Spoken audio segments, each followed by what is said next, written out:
Asi Nehri kuzeyden güneye doğru akarken batı kıyısında Kadeş'in surları ovaya bakıyordu. Nehrin doğu yakasındaki alçak yükseltiler, güneyden gelenleri olduğu kadar kuzeyden ilerleyenleri de gözden saklayabiliyordu. Ovanın güneyi genişti. Kuzeye yaklaştıkça daralıyor, hareket eden birlikleri birbirine yaklaştırıyordu. Mısır ordusu bu ovaya güneyden girdi. En önde 2. Ramses'in de başında olduğu Amon birliği ilerliyordu. Amon'un hemen arkasında başka bir birlik yoktu. Aradaki mesafe bilinçli olarak açılmıştı. Yaklaşık 1 saatlik yürüyüş mesafesi geride Ra birliği, Ra'nın çok daha gerisinde Ptah, onun da gerisinde Set ilerliyordu. Bu 4 birlik aynı anda durmuyor, aynı anda ilerlemiyor.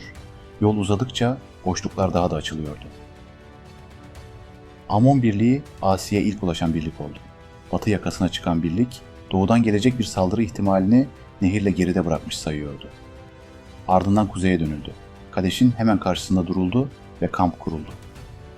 Kampın düzeni hızlıydı. Firavun'un çadırı merkeze yerleştirildi.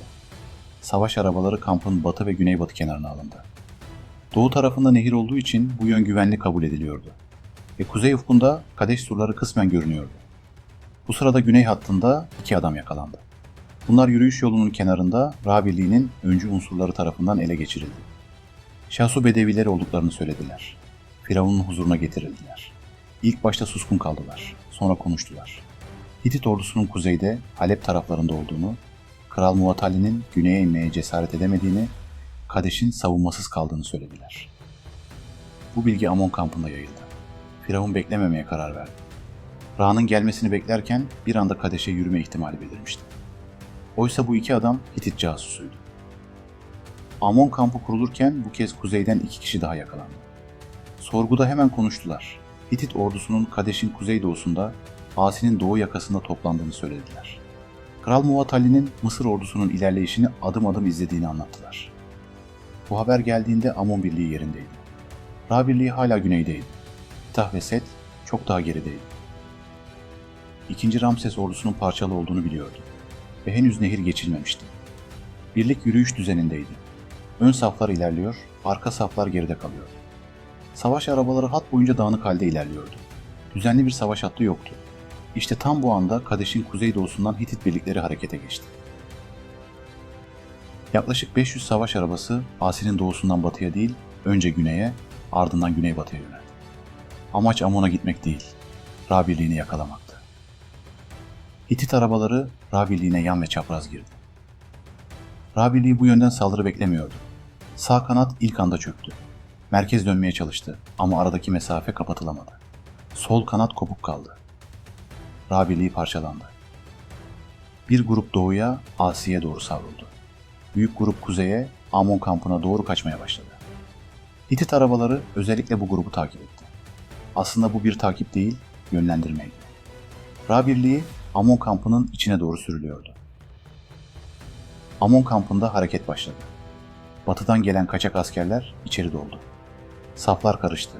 Firavun birliklerini kampın batı kenarında toplamaya çalıştı ama düzen kurulamadan Hitit arabaları göründü. Hitit savaş arabaları Amon kampının batı ve kuzeybatı kenarından içeri girdi.